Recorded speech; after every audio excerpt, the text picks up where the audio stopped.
ಕನ್ನಡದ ಯುವ ಚಿತ್ರದ ಮೂಲಕ ಸಾಕಷ್ಟು ಜನಪ್ರಿಯತನ ಗಳಿಸಿಕೊಂಡು ಸಾಕಷ್ಟು ಅಭಿಮಾನಿಗಳನ್ನು ಗಳಿಸಿಕೊಂಡಿರುವ ಯುವರಾಜ್ ಕುಮಾರ್ ಅವರು ತಮ್ಮ ಪತ್ನಿಗೆ ವಿಚ್ಛೇದನವನ್ನು ನೀಡಿದ್ದಾರೆ.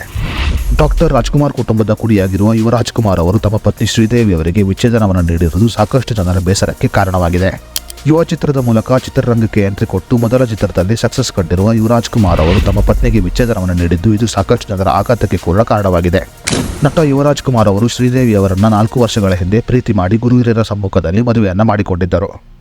ಸದ್ಯ ಶ್ರೀದೇವಿ ಮತ್ತು ಯುವರಾಜ್ ಕುಮಾರ್ ಅವರ ಸಂಸಾರದಲ್ಲಿ ಬಿರುಕು ಮೂಡಿದ್ದು ಈ ಕಾರಣಗಳಿಂದ ಯುವರಾಜ್ ಕುಮಾರ್ ಅವರು ಶ್ರೀದೇವಿ ಅವರಿಗೆ ವಿಚ್ಛೇದನವನ್ನು ಕೊಡಲು ನಿರ್ಧಾರವನ್ನು ಮಾಡಿದ್ದಾರೆ. ಹಾಗಾದರೆ ಯುವರಾಜ್ ಕುಮಾರ್ ಮತ್ತು ಶ್ರೀದೇವಿ ಅವರ ಸಂಸಾರದಲ್ಲಿ ಆಗಿದ್ದೇನು ಅನ್ನೋದರ ಬಗ್ಗೆ ಸಂಪೂರ್ಣ ಮಾಹಿತಿಯನ್ನು ಈ ವಿಡಿಯೋದಲ್ಲಿ ನಾವು ನಿಮಗೆ ತಿಳಿಸಿಕೊಡ್ತೀವಿ. ಅದಕ್ಕೂ ಮುನ್ನ ನೀವಿನ್ನು news one Kannada YouTube channel subscribe ಮಾಡಿಲ್ಲ ಅಂದರೆ ಈಗಲೇ ಸಬ್ಸ್ಕ್ರೈಬ್ ಮಾಡಿ ಮತ್ತು ಪಕ್ಕದಲ್ಲಿರೋ ಬೆಲ್ ಐಕಾನ್ ಕ್ಲಿಕ್ ಮಾಡಿ ಹಾಗೂ ವಿಡಿಯೋವನ್ನು ಸ್ಕಿಪ್ ಮಾಡದೆ ನೋಡಿ. ರಾಜ್ಕುಮಾರ್ ಕುಟುಂಬದ ಕುಡಿಯಾಗಿರುವ ಯುವರಾಜ್ ಕುಮಾರ್ ಅವರ ಸಂಸಾರದಲ್ಲಿ ಬಿರುಕು ಮೂಡಿದ್ದು ಈ ಕಾರಣಗಳಿಂದ ಯುವರಾಜ್ ಕುಮಾರ್ ಅವರು ಕೋರ್ಟ್ ಮೆಟ್ಟಿಲನ್ನು ಏರಿದ್ದಾರೆ.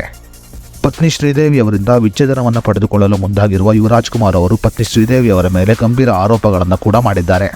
ಕಳೆದ ಕೆಲವು ತಿಂಗಳುಗಳಿಂದ ಶ್ರೀದೇವಿ ಅವರಿಂದ ನನಗೆ ಅಗೌರವ ಉಂಟಾಗಿರುವುದು ಮಾತ್ರವಲ್ಲದೆ ಮಾನಸಿಕ ಹಿಂಸೆ ಕೂಡ ಉಂಟಾಗಿದೆ.